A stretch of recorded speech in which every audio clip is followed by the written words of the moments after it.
Cell to cell విద్యార్థులను అదే విధంగా కనీని పెరగని విధంగా ఇంతకు ఎప్పుడు ఏ సమాజమైనా ఏ అసోసియేషన్ అయినా కానీ చేయని విధంగా మన తెలుగు టీచర్స్ ఎంతో మంది తెలుగు విద్యార్థులు తీర్చిదిద్దిన వాళ్ళు సో వాళ్ళని ఎప్పుడు ఎవరు గుర్తించలేరు.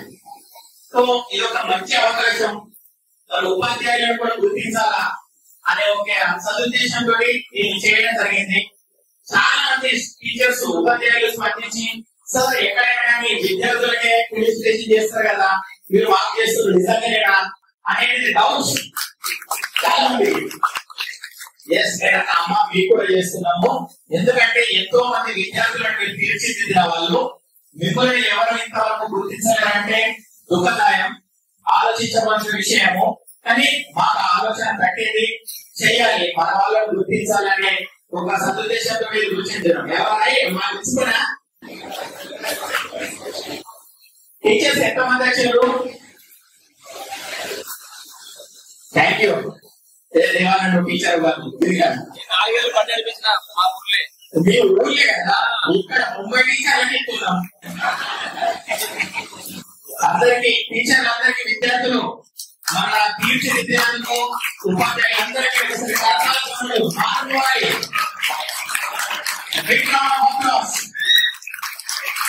విద్యార్థుల స్పందన కూడా చాలా బాగుంది. ఇక్కడ హాల్ నిండితే పైన కూర్చున్న విద్యార్థుల హాయ్ సూపర్, చాలా మంచిగా మీ అటెండెన్స్.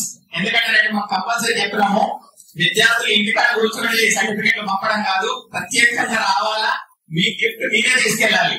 ఏదో తల్లిదండ్రులకు వేరే వాళ్ళకి పక్కపంటో లేకపోతే ఇవ్వలేము, అంతే కదా. సో చాలా చాలా ధన్యవాదాలు, మీరందరూ వచ్చినందుకు మీకు పేరు పేరున ధన్యవాదాలు. ఇంకొకటి ఉపాధ్యాయుల కూడా మాకు ఒక క్వైరీ వచ్చింది, ఏంటంటే సీనియారిటీ ప్రకారంగా ఇక్కడ సీనియర్ 35 సంవత్సరాలు దాటిన పనిచేసిన వాళ్ళు ఎవరున్నారో చేతులు ఎత్తండి, వాళ్ళని ఫస్ట్ పిలిపించి వెరిఫికేషన్ చేద్దాం. జ్యోతి మేడం గారు మీరు ఇంకా ఉన్నారు, మీరెందుకు చేతులు ఆడలేరు? రావట్లేదు, మీరు వచ్చేలో రాలేదు.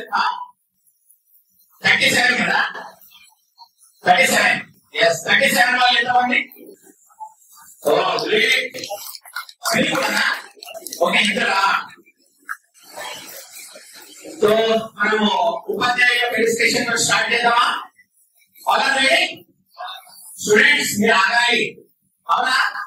ఎనర్జెటిక్ గా ఉండాలి. ఆ ఉపాధ్యాయులు ఓల్డేజ్ కదా, సీనియర్ సిటిజన్స్, వాళ్ళకు గౌరవపదం స్టార్టింగ్ ఇవ్వాలి. తర్వాత స్టూడెంట్స్ మనం రిజిస్ట్రేషన్ చేసుకుందాం. ఓకే, లౌడ్ సౌండ్ వస్తలేదు. ఓకేనా? भारत माता की जय, भारत माता की जय।